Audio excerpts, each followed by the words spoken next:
భవానీకి రెండో కూతురు పుట్టింది, విషల్కి చెల్లెలు పుట్టింది అని చెప్పుకుందామంటే ఇంక లేదు. రెండో వాళ్ళు ఏం చేద్దాం. ఓయమ్మా చాలా చిన్న సెకల్ లేవురా నీలో.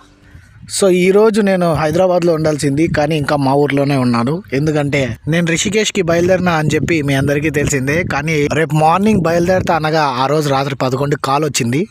వీడు ఉన్నాడు కదా, వీడు నా అల్లుడు, నా మేనల్లుడు అనమాట, పెద్దోడు. వీడి భార్య ప్రెగ్నెంట్ అనమాట, 9th మంత్. సో ఎమర్జెన్సీ అని చెప్పి హాస్పిటల్కి వెళ్ళాలని చెప్పి ఫోన్ వచ్చింది. అలా ఫస్ట్ ఒక హాస్పిటల్ దగ్గరికి వెళ్తే బేబీకి హార్ట్ బీట్ దొరకట్లేదు, బిడ్డకి ఏదో బాగాలేదు సంథింగ్ ఇలా అని చెప్పి క్రియేట్ చేశారనమాట. చాలా భయపడిపోయాము. తర్వాత నా వైఫ్కి ఎక్కడైతే డెలివరీ చేయించామో సేమ్ అదే హాస్పిటల్కి వెళ్ళామన్నమాట. అక్కడికి వెళ్తే అంతా నార్మల్గా ఉంది, బేబీ హార్ట్ బీట్ బాగుంది అని చెప్పి అంతా మాట్లాడుకున్నారు. అందుకే ఇప్పుడు కూడా ఒకే డాక్టర్ ఒపీనియన్ మీద వెళ్ళకూడదు, ఒక మల్టిపుల్ ఒపీనియన్స్ తీసుకోవాలి 2-3 డాక్టర్స్ దగ్గరికి వెళ్ళి, అప్పుడే నిజం బయటపడుతుంది అని నేను ఎప్పుడు నమ్ముతుంటాను అనమాట. సో అలా రాత్రి హాస్పిటల్కి వెళ్ళిన తర్వాత మార్నింగ్ 7 o'clockకి సర్జరీ చేస్తామని చెప్పారు. తర్వాత బేబీ పుట్టింది, అంతా హ్యాపీగా ఉన్నారనమాట. కానీ నైట్ నాకు ఫోన్ చేసినప్పుడేమో నా రిషికేష్ ప్లాన్ క్యాన్సిల్ అయిపోయింది, మళ్ళీ పోస్ట్ పోన్ చేయాలని చెప్పి నాకు కొంచెం బాధేసింది అనమాట. నా ఎగ్జాక్ట్ ఫీలింగ్ ఏంటంటే, ఆహా విధాడిందిరా నీతో నీ వింత నాటకం.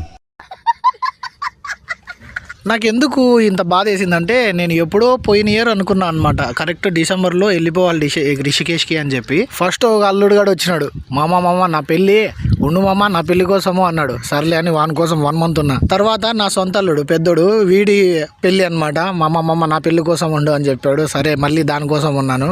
తర్వాత మళ్ళీ 1 monthకి మా అమ్మది రిటైర్మెంట్ ఫంక్షన్ ఉందంటే దానికోసం ఉండిపోవాల్సి వచ్చింది. తర్వాత ఒకడు మామ నాకు లవ్ మ్యారేజ్ చేయాలంటే వానికి సాయం చేసినాం.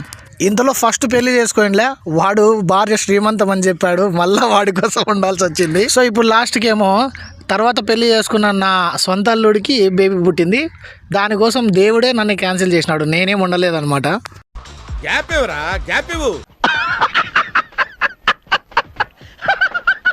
సో ఇలా నా లైఫ్లో అనుకోని హఠాత్ పరిణామాలు జరిగేసరికి నాకేమనిపించిందంటే, అశోక్ అనేటోడు నార్మల్ హ్యూమన్ బీయింగ్ అయితే కాదు, నేను ఒక కారణ జన్ముని. నేను నా ఈ యొక్క జన్మకి కారణం ఏంటంటే, నా చుట్టూ ఉన్న పెళ్ళి, శ్రీమంతం, పేరంటం ఇలాంటి ఫంక్షన్స్ అన్నీ తీసుకొని నా నెత్తి మీద పెట్టుకోవడం. హరి ఓం తత్సత్. సో ఇప్పుడు మ్యాటర్ ఏంటంటే, వీళ్ళందరి కోసం నువ్వు పోస్ట్ పోన్ చేసుకున్నావు, నా ఒక్కడి కోసం నువ్వు పోస్ట్ పోన్ చేసుకోలేవా? వీకెండ్లో రారా మా ఇంటికి, మనము సాటర్డే సండే టైం స్పెండ్ చేద్దాము హైదరాబాద్లో అని చెప్పి నా ఫ్రెండ్ రిక్వెస్ట్ చేసినాడు అన్నమాట. సో ఇవన్నీ దాటుకొని లాస్ట్కి నేను సాటర్డే అంటే ఈ 17th హైదరాబాద్ వద్దాం అనుకుంటున్నా. ఒకవేళ మీటప్ పెట్టాలా వద్దా అని ఆలోచిస్తున్నా. ఒకవేళ ఋషుల్ని ఎవరైనా మీట్ అవ్వాలనుకుంటే ఒకసారి కామెంట్లో చెప్పండి.